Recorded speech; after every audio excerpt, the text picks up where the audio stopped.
Hello,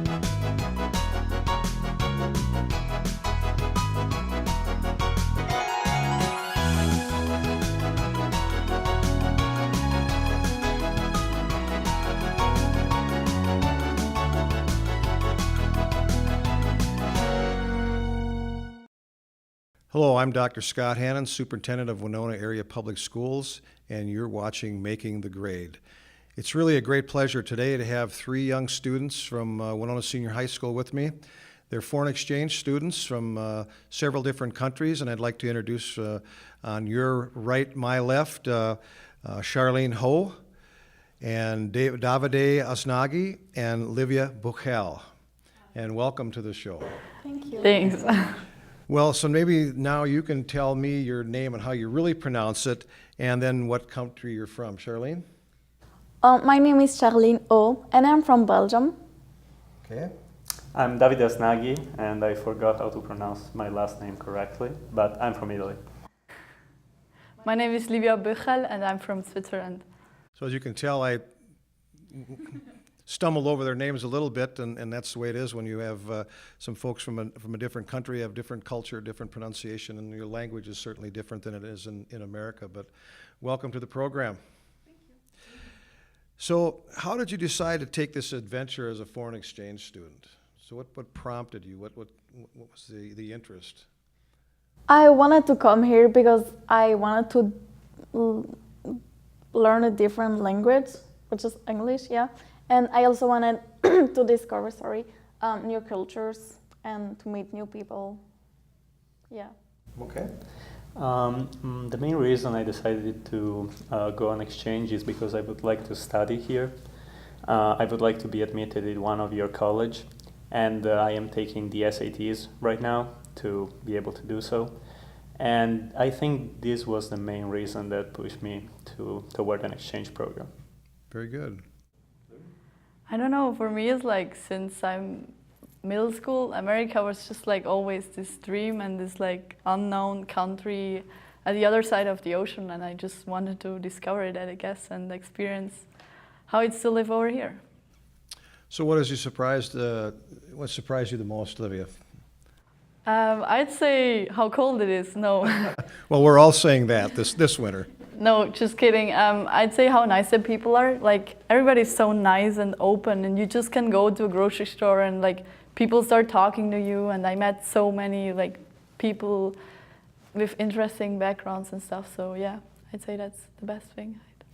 Davide, how about you? What's been a surprise to you, or a nice thing to find out about your adventure here?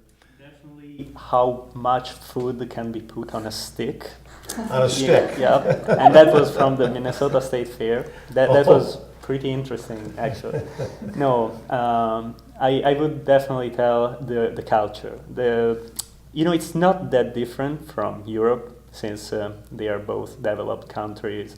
But there are like subtle differences that can be seen and noticed. And I think that those differences are what makes America a great place. Oh, well, sorry. When I came here, I thought everything was so big. Like the road, like a gallon of milk is stupid, but it's like, well, never mind. I don't know how people are so nice here, like everybody, wherever you go. And then the weather, obviously. A little cold this winter? Yeah, it's horrible. So do you have snow in Belgium? Well, we do usually every year, but we don't have more than like 3 inches maybe, and that's it. It's not cold. It's not that cold, huh? Yeah, this has been a tough winter, but I imagine it's been a lot more than you expected, right? Yeah. So, it's not colder than like 25. So, Let's say. Via, you're from Switzerland. Yes. And you have a lot of mountains and a lot of snow. So how did this winter compare with your past winters? It's like a lot colder for sure. I mean, like, as she said, it's probably the same like 25 degrees Fahrenheit as we get the coldest. Well, as higher you go, as colder it gets, but never so bad. And it's kind of more windy over there and definitely more snow.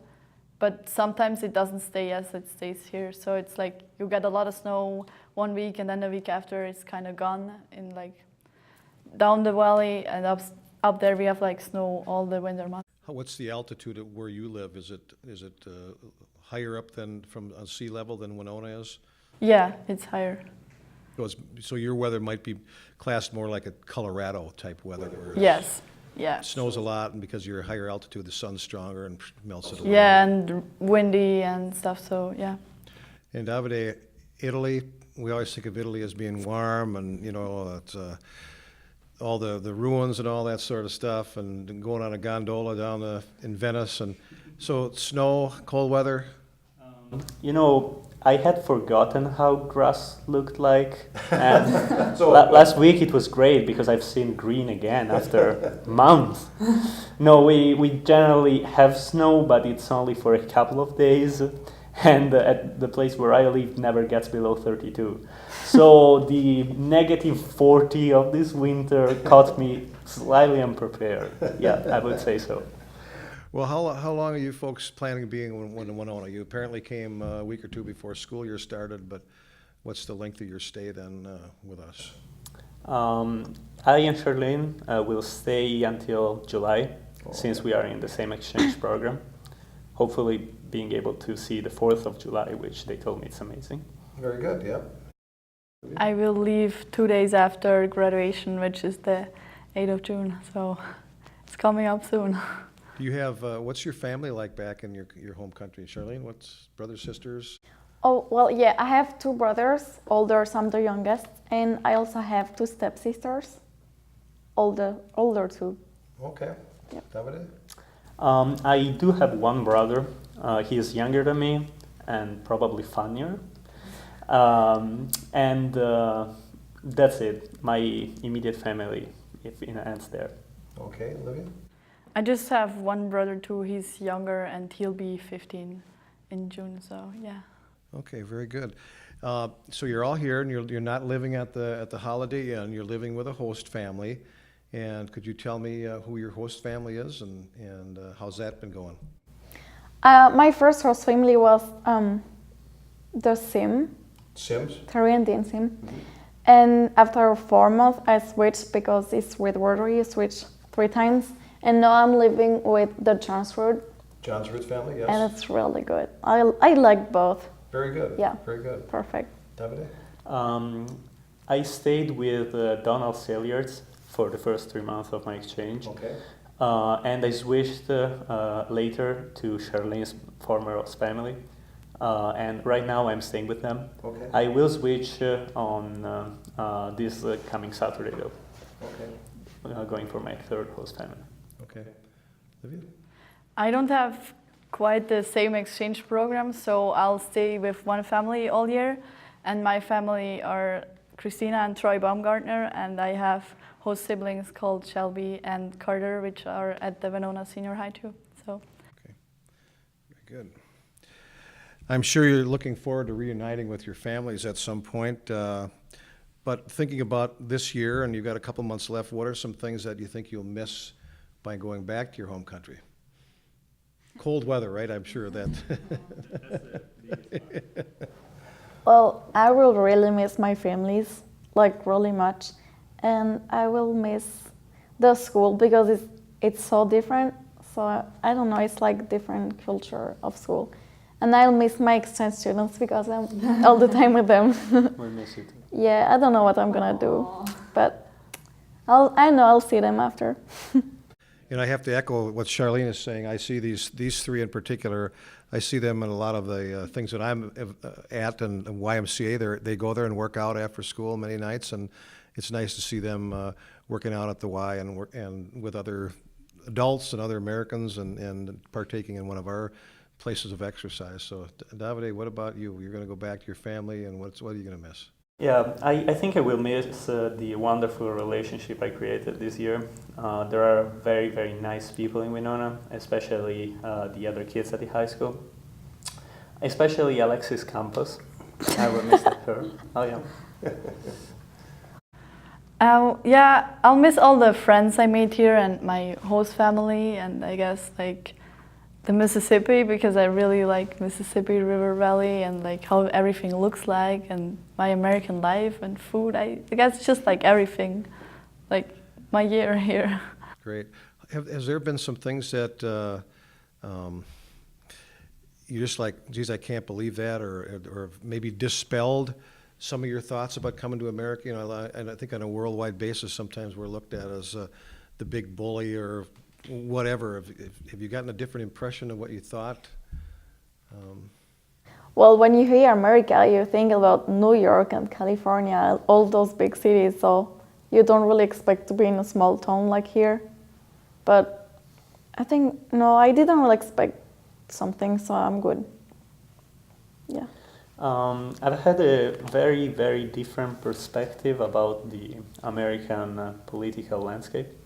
You know, watching from overseas is completely different. It doesn't give you a true perspective. And it's slightly different. It's more complicated than it looks. And there are issues that I would have never thought as relevant from overseas. I guess it must be the same in every country, though. Probably. I would say, like over there, we always think like America as a whole thing, but it's kind of wrong because it's the same as you would say like Europe as one thing, but there's so many different like countries or here states. So like people from Texas, they don't have like the same character as Minnesota. So I'd hope we from Europe like start looking at America closer and like also at different states. And I mean, so many different landscape, they come together, different people like as character and stuff. So yeah.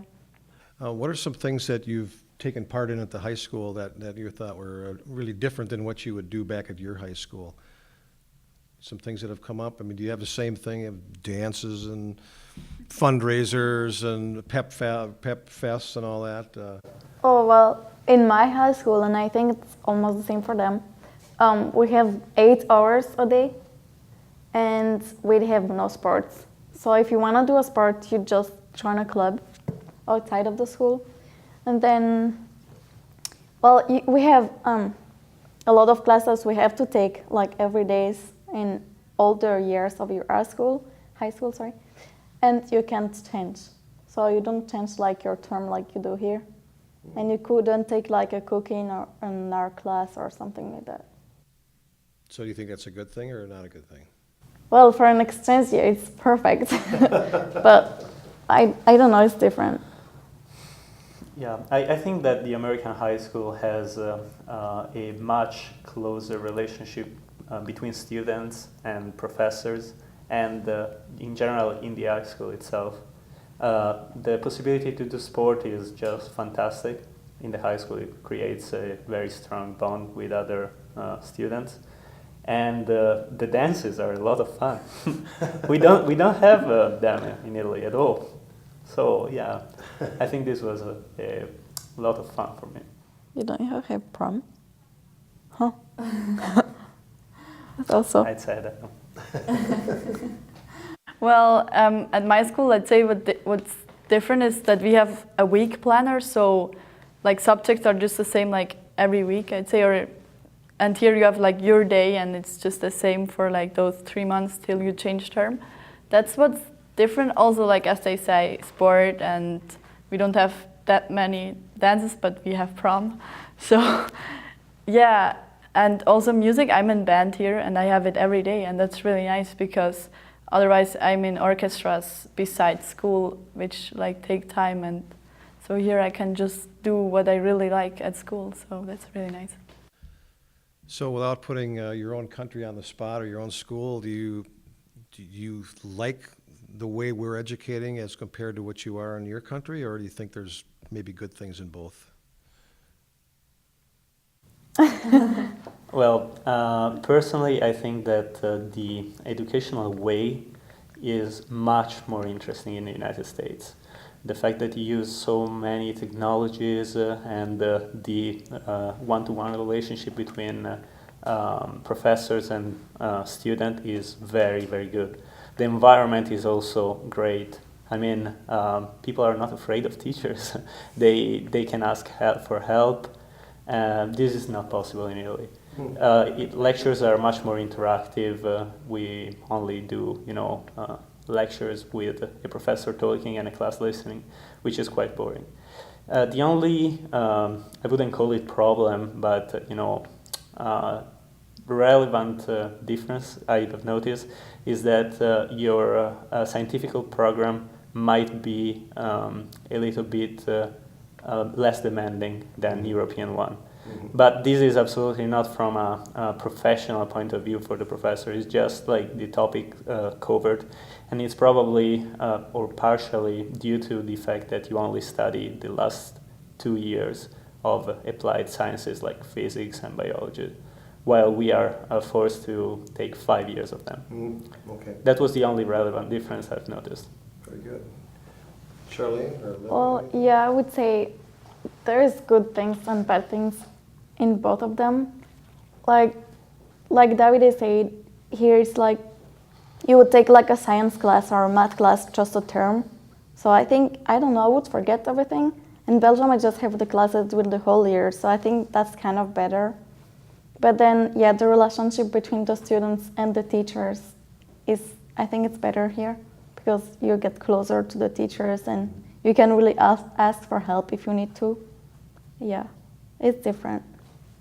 I think the biggest difference, and that's not like good or bad, it's just different, is that at I'm 18 now and I'm at the level of school like 3 years ago I changed. I choose that I want to go in there, that I want to study really, while I had to say goodbye to other students of my middle school, which kind of went in another field direct or not as not that kind of education. So I'll go to university after they just learn a job or go in other schools. So that's kind of different. I think we have this division more early in what you are gonna do. Okay, very good. Well, that wraps up Making the Grade for this time, and I want to thank all the viewers out there for watching Making the Grade. Again, this is Dr. Scott Hannon, Superintendent of Winona Area Schools, and I would like to really thank my guests today, Livia Buchel, Charlene O, and Davide Asnaghi. Very good. Thank you. Hi, I'm Dave Dickey, and I invite you to join me for Community Connection on HBC TV 25. Each week, I'll bring you stories that keep you connected with what's happening in your community. Whether it's the latest local government meeting, information on managing your finances, the big community celebration, or just introducing you to the characters from around town, HBC keeps you connected to life in your community. I hope you'll join me for Community Connection Sundays, Mondays, and Tuesdays at 4, 5:30, and 9:30 p.m. on HBC TV 25. A state-of-the-art fiber optic network. Sure, you've all heard that. But what does it mean? Well, if you're an HBC customer, it's television in crystal clear high definition and whole home DVR, blazing fast internet speeds, perfect for gaming or movies, phone service with your choice of features, including unlimited long distance. And now, HBC has expanded service throughout much of southeast Minnesota. Call today and see what it's like to be on a state-of-the-art fiber optic network with a local company receiving national recognition for their service. Hi, I'm Dr. Scott Hannon, Superintendent of Winona Area Public Schools, and you're watching Making the Grade. It's my pleasure to have with me today Linda Jacobs from Community Education and one of our program coordinators. So, Linda, welcome. Thank you. Thank you for having me. Well, tell us a little bit about your work and what you do in the community education. Well, again, I'm Linda Jacobs, and I'm the enrichments coordinator with Community Education. I do a lot of the scheduling of the adult enrichment programming, also professional development. I create the catalogs that you see and other publications as well, really looking at fitness and wellness and arts and crafts and all sorts of enrichment activities there. Well, you've got a pretty varied job there with community ed, but I know you work with child care providers and I'd like to concentrate that a little bit in our interview here today. How did this become part of your work? And tell us a little bit about this Birth to Grade 3 committee. So how did it become part of your work? With the professional development, I do the Birth to Grade 3 committee, which began in roughly around October 2011. They invited me to be part of their professional development group there, focusing on our child care providers in town, both home-based and center-based child care providers. So what we did was we had a meeting back in March of 2012, and we invited both home and center-based childcare providers to that meeting, and we asked them, really, what is it that you want to see? How can we help you? How can we bridge that gap so that we're all looking at how do we affect children? You know, how do we best educate and reach all the children from 0 all the way through school aged? So that's how I started with the Birth to Grade 3 committee, and that's how I started with the professional development with the child care providers. So how many child care providers locations are there in Winona, that just roughly I would imagine? There's quite a few in Winona County. I don't recall what the count is. But as far as the programming we've been doing and the people we've been reaching, besides the center-based programs, we've been consistently seeing 40 to 50 providers come to our programming, which is a big number. So essentially, I'm sure that there's a lot of what I would call that home care providers. I mean, we have faith-based, we have public institutions, and then we have a lot of home care providers that I would think that in the past, the level of service at the home care providers has been quite varied. Agreed. And so what we are doing is we are finding ways and asking them, what is it that you feel you need? What's missing for you? Do you want information on brain development? Do you want information on the social emotional aspect of behaviors? What kind of information can we help provide to you to further your education? And so we've been hearing that, we've been collecting that information from them, and then we've been offering that information to them with various programming and gatherings and networking. How's the participation in the programming that you've put together? Maybe it's on child nutrition and providing good snacks or good meals during the day when they're providing the home care. How's been the participation in those types of workshops or professional development, if you will? What we've done is I've had, since 2012, I've had 7 different programs that I've offered, and we've had between 30 and 50 providers at each program.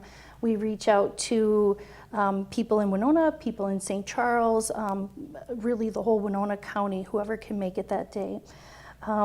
We've done presentations on brain development, developmental concerns, how to work with parents on maybe special needs or things that are hard to talk about, how to approach those things. School readiness, we talk a lot about kindergarten, getting the kids ready for kindergarten, and so they're very, very well attended. You know, having been kind of part of the initial kickoff of this, and I can recall back on when we were getting all these folks together, and I think there seemed to be a little bit of apprehension by like, what are we doing here? What's the deal? What's in it for us? And the basic motivation, I think, was to really provide for these, especially these home care operators, some quality, I would call it professional development education to help make them better providers. And it's kind of that we're all in this together for the children in our community. That is correct. What we've done since that first meeting is, besides these gatherings, or with the gatherings, we do a piece that's networking. So they come and we network, and so they're able to talk to other providers, other center-based professionals about what's going on, what their needs are, what they're seeing. They can really network with each other and talk about, this is what I'm seeing, do you see this, and how do you work with that? And then we followed up with an hour or 2 hour presentation from a professional in town on some of those topics I mentioned. And the other thing we've done is we've really listened to what can we do to help them. So for example, I created a website, and that's on our Winona Area Public School website. It's under our community resources on our website, and it's called Child Care Providers. And that has any resources that are sent to me that I can find or people say are helpful. I put resources on there, training opportunities on there, kindergarten readiness information is on there, information for parents. Really anyone who does childcare could find resources on there that would help them. The next thing I did for them is I created a Facebook site, which is another way that we can really get out information to them quickly, get little reminders out to them, but they can also network with Facebook. And that is called Winona Child Care Providers, and that's on Facebook. And so we can find, people can find us there, and we are building our likes, and we're getting more and more people to join that group. I understand there's a curriculum lab, and tell me what that's all about, and what do we mean by a curriculum lab, so if their viewers know what that is, and then where is that, and when are these folks able to take part in that or to access that? Another thing that came out of all the gatherings and the information that the providers have given us is that they really wanted to see something like a curriculum lab where they could go perhaps create and or use different materials so they can take them home and use them in their practice. So we worked with Winona State, and Winona State has now what we call the Winona Area Center for Early Childhood Development. And what it is a room at Wabasha Hall, room 209. And there's one room that we use for various educational programming. And then the next room really has all the equipment and materials they need to do different projects, die cut, poster making. United Way was, we were fortunate enough to use United Way grant to get some of those materials. So that's been a wonderful thing. They can go on Tuesday nights and also on Saturday mornings, and that's just open to any of those child care providers, any providers who want to use those materials. And they are free right now because we were able to get those. Great. Do you have any get-togethers or gatherings for the folks too, besides, let's say, have a book read or something, or? The other thing we do, well, we work with a lot of different entities. For example, we work with CCR&R, which is Child Care Resource and Referral, and so they have a lot of ongoing professional development. So we're working with them to have educational opportunities here, more of them in Winona. Those are held at that room 209 in Wabasha Hall. We work with Family and Children's Center. We were fortunate enough they were able to get a grant, and so we did 4 different programs with them this year. We worked with Winona County, of course, because they're licensing, and we work with all the providers. We work with Southeast Tech, WSU, home and center-based providers, really to provide a lot of education. Really sounds wonderful, you know, and our whole community can only be a better place for kids and for families, and those kids will come to school much more ready than many of them have been in the past. So if providers are just finding out about this, how can they get on board?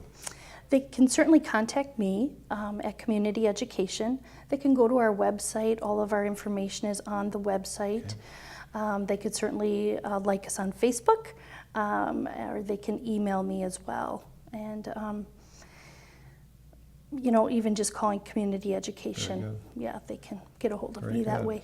Very good, Linda. Thank you. Thank you very much for enlightening us on the preschool and child care providers and all the professional development that Community Ed provides for everybody. So thank you. This is Dr. Scott Hannon, Superintendent of Winona Area Public Schools, and you've been watching Making the Grade. My guest today is Linda Jacobs, Program Coordinator for Community Ed. Thank you very much, Linda. Thank you.